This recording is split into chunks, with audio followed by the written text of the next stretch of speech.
Szia Csaba! Köszi a sok infót és ötletet. Olyan kérdésem lenne, hogy lesz-e olyan, ahol a padlótakarással és a maszkolással foglalkozol? Válaszod előre is köszi. Üdv Zoli!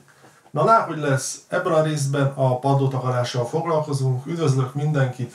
Kezdjünk!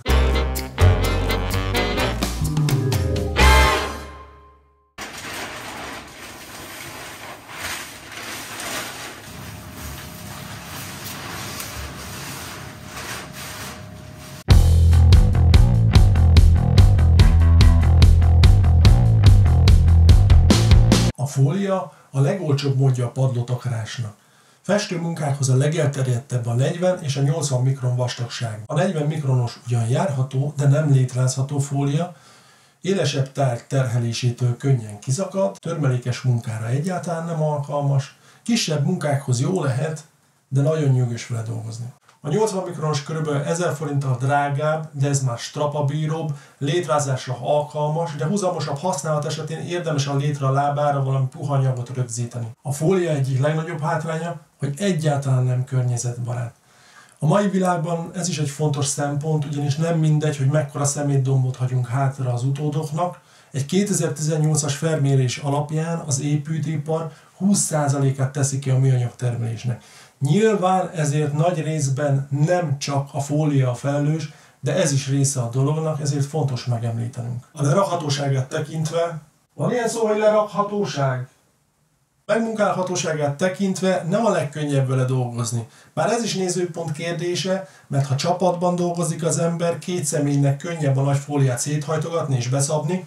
Egy személyes brigád esetén érdemes a tekercsben kapható fóliát választani, talán gazdaságosabb is, és könnyebb vele dolgozni. Padlófűtés esetén nem a legjobb választás a fólia, legalábbis télen nem, mert hiába van rögzítve ragasztószalaggal körbe, a meleg levegő képes úgy felfújni a fóliát, mint egy hőlékbalont. Hogy újra felhasználható-e, azt szerintem építkezéstől függ. Én nem szeretek felvonulni használt fóliával, főleg nem olyan helyre, ahol lakják a lakást. Szerintem eléggé kispályás dolog letakarni egy használt, koszos, szutykos fóliával, viszont érdemes megtartani, mert jól jöhet még esetleg egy homlokzati munkánál, vagy egy új építkezésen, ahol a bánatos kutyát sem érdekli, hogy mivel takarja le a padlót az ember. Teljes mértékben vízálló, egészen addig, amíg ki nem szakad és véletlenül befolyik alá víz. Parketta esetén, laminát parketta esetén érdemes azonnal felszedni a fóliát, és szépen szárazra törölni, különben nagyon gyorsan feláztathatja a parkettát a toldásoknál.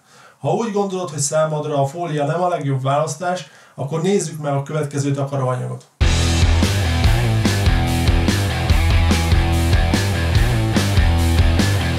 Takarópapír, bár kicsivel drágább, mint a fólia, de teljes mértékben környezetbarát. Strapabíróbb, ha törmelékes munkát kell végezni, mennyezet vagy falkaparás esetén, létrázás közben sem szakad ki olyan könnyen. A megmunkálhatóságát nézve egyszerű és gyors vele a munka. Ha egyedül dolgozol, nem okoz semmilyen nehézséget, csak szépen kigurítod a papírhengert, méretre vágod és rögzíted a ragasztószalaggal. Bár itt épp egy üres helyiségben mutatom, de bútorozott szobákban is egyszerű vele dolgozni. Miután a bútort a szoba közepére húztuk, könnyen körbe lehet vele gurítani, de ha méretre kell vágni, az sem okoz különösebb problémát. A vízállóságát tekintve nem a legkimagaslóbb takaróanyag. Kétféle minőségben gyártják, de a legtöbb festékboltban csak a rosszabbik minőségű kapható. A jobb minőségű takarópapírnak az egyik oldala be van impregnálva, víztaszító anyaggal, ami teljes mértékben meggátolja a nedvesség átszivárgását, viszont a rosszabb minőségű is, mint amit a felvételen használok, egy kis odafigyeléssel teljesen megfelel a célnak. A rácsöppent festéket egyáltalán nem engedi át, de ha véletlenül kiborul egy vödör víz a padlóra, azt érdemes egy szivacsal azonnal felitatni. Amit a papír előnyeinél még érdemes megemlíteni az az, hogy a felülete szív, ezáltal a rácsöppent festék viszonylag gyorsan szárad. És így kisebb az esély, hogy az ember széthordja a cipőtalpán a festéket. Bár objektívan akartam hozzáállni ehhez a témához, de muszáj megemlítenem, hogy szerintem a papír az egy elég jó takaróanyag. Ha csak tisztasági festést szeretnél végezni, gyors, egyszerű és újra felhasználható megoldásra vágysz, ajánlom figyelmetbe a következő anyagot.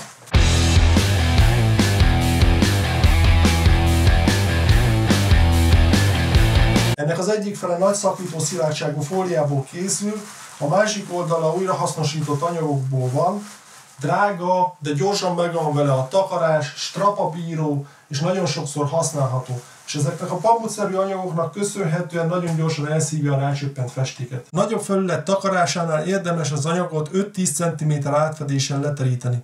Leragasztani nem érdemes, mert a ragasztószalag leszedésekor letépi a fóliába kasírozott anyagot.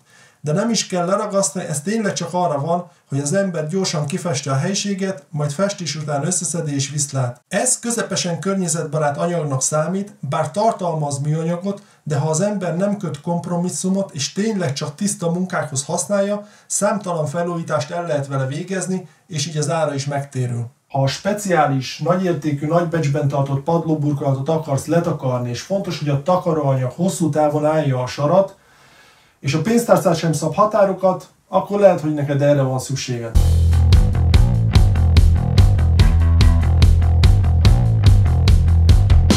Aki régebb óta itt van a csatornán, az már láthatta, hogy egy korábbi építkezésen ilyen fehér szőnyegszerű anyaggal takartam a padlót, az úgynevezett floorlinerrel.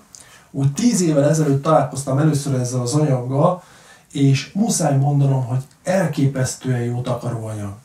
Ez is hasonlóképpen működik, mint a takarófilc, csak ennél ez a gyapjúszerű anyag kerül a padlóra, és a fólia van felül.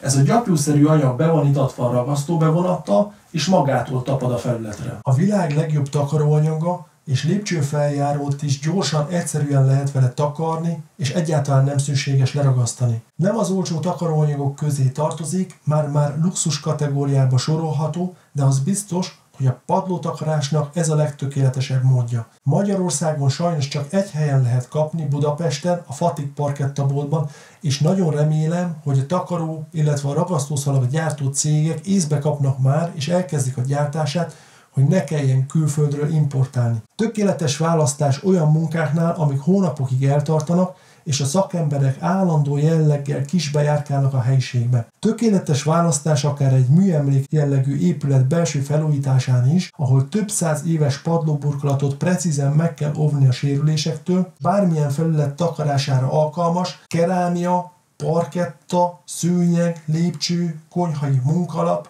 drága, de minden esetre ez az anyag nem csúszik a lépcsőn, nincs szükség ragasztószalagra, felmosható és porszívózható, újra és újra felhasználható, vízálló és megvédi a padlót minden folyadékkal szemben, legyen az bármilyen oldószer. Extrém módon ütésálló. Fehér színű, és mivel tükrözi a fényt, sötétebb szobákban is minimális világítás mellett tökéletesen lehet látni. Nos, remélem, hogy sikerült objektívan összeállítani ezt a videót, és remélem, hogy tudok vele segíteni, hogy padlótakarás terén melyik irányba induljatok el. Tominak nagyon szépen köszönöm a kölcsönmikrofont, majd megnézem, hogy jobb-e így a hang, vagy nem jobb-e. Hamarosan újra jelentkezem, addig is nagyon vigyázzatok magatokra. Szevasztok!